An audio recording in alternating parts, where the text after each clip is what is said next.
Bugun o'sha trendga chiqqan ejavikani xudo xolasa dehqonidan maslahatlarni bombasini olamiz. Videoni oxirigacha ko'rsanglar, albatta hamma ma'lumotlarini chotki qilib tushuntirib, zo'r qilib tushuntirib beradi bizga. Assalomu alaykum aka, yaxshimisiz? Charchamayapsizmi? Dehqonchilikka baraka bersin, Allohim. Zo'r qilib mana yetishtirib qo'yibsiz. Bu ejavika haqida qisqacha ma'lumot, sort haqida albatta aka bersangiz. Bu ejavikamiz sorti lo'qdek bo'ladi. Hozirda bu ko'rib turgan bog'larning 3 yillik bog'.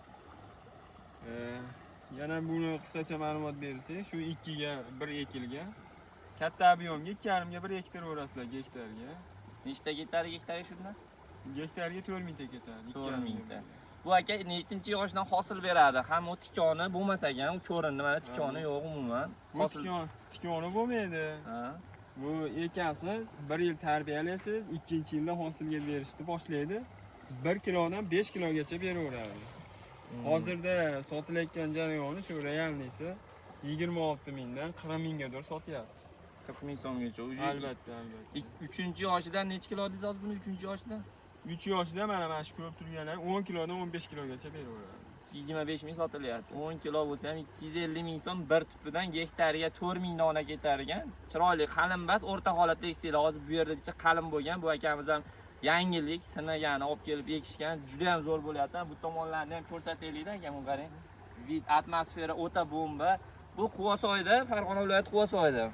Yirikligi zo'r ekan. Buni ham sortda 2 xil, 3 xili bor dediz aka. Nima farq qiladi bu sort? Asosan nimasi bilan farq qiladi? Endi bu lo'qdek sortimiz trastabilligi zo'r birinchi o'rinda. Birinchi o'rinda trastabilligida hozirgi eksportda yaxshi, keyin hosildorligi o'ta yuqori. Shu 5-yilga borganda bemalol 30 kilogacha beraveradi. Bir tupidan 30 kilogacha. 1 metrdagi joy. Bu degan 12 tonna gektaridan 12 tonna bo'ladimi? Zo'r, o'ta zo'r. 12 tonna, 300-400 million. Hajmdan ham ko'p daromad qilsa bo'ladi. Xaridoridan muammo yo'q, mevasini sotishdan. Yo'q, hozirda mana eksportni boshladik, xudo xolasa. Bundan bari endi rivojlantirib, shu ejavika plantatsiyasini rivojlantirib, ko'paytirib, yanada hozirda Turkiya, Tojikiston ham qiziqish bildirib turibdi. Agar buni kelishuvlarimiz bo'lib qolsa, to'g'ri. Qanaqa hududlarga tavsiya qilasiz aka? Keyin setka bilan o'rab qo'yibsiz, bu quyoshdan to'sgansiz. Bu asosan bizga ham toleragan, lekin bunda so'nishlar shu kuzatildi. Shuni hisobiga biz setka qilganmiz. Setka bilan shu ejavika orasini ham masofasini olish kerak, 1,5 santimetr havo aylanishini. Misol uchun bu sovuqmi, issiqmi bo'laveradi, qilaman, hali tanlamaydi, faqat shu setka bilan. Issiq joylar rosa ko'p bo'lsa, shu ikkita tomoniga kapilli sistema haligi avtopaliflar bilan qilinsa, yana ham demak, buni hamma hududga tavsiya qilaverasiz. Issiqda boshqa bo'lib qolmaydi. Buni issiq yerlarga berdik, sinovdan o'tdi. Ha, o'sha sinovdan o'tgan issiq yerlarga. Hozir bu tepa tomondan boshlab pishib kelgan, mulari ham mana ko'rsatingda hali xom turibdi. Ko'pchilik endi savol yangiliklarda ulashganimiz yaxshi-da, mana shu narsa ham yetiladimi? Hali qishga borib turib pishmay qolmaydimi mana shu narsalar? Endi albatta bunda ham hali hammasi yetiladi desam yolg'on bo'ladi. Bu hali ulgumaydi. Bu kech kuzgadir solib, pishib oxiriga mana shunaqa holatlarni ham 16 ming so'mdan yig'ishtirib ketilgan.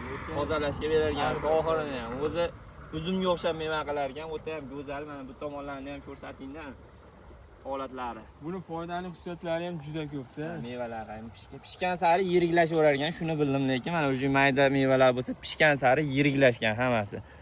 Mazasi ham yaxshi. Zo'r. Qoraligiga tusi zo'r. O'sha bu hali shoti tut bo'ladi, shunga o'xshar ekan. Videosi o'ta chiroyli ekan. Videomiz yoqqan bo'lsa albatta like bosinglar. Ko'chatni birinchi o'rinda akamiz ko'chatini sotar ekan. Pastda nomerlarni qilib qo'yaman. Bog'laninglar, ko'chatini xarid qilinglar. Kelinglar, mana shu bog'ni ko'ringlar. Ishonchli ko'chatlari ham albatta mavjud. Videoga like bosib, kanalimizga obuna bo'lib qo'yish esdan chiqmasin. Rahmat aka sizga.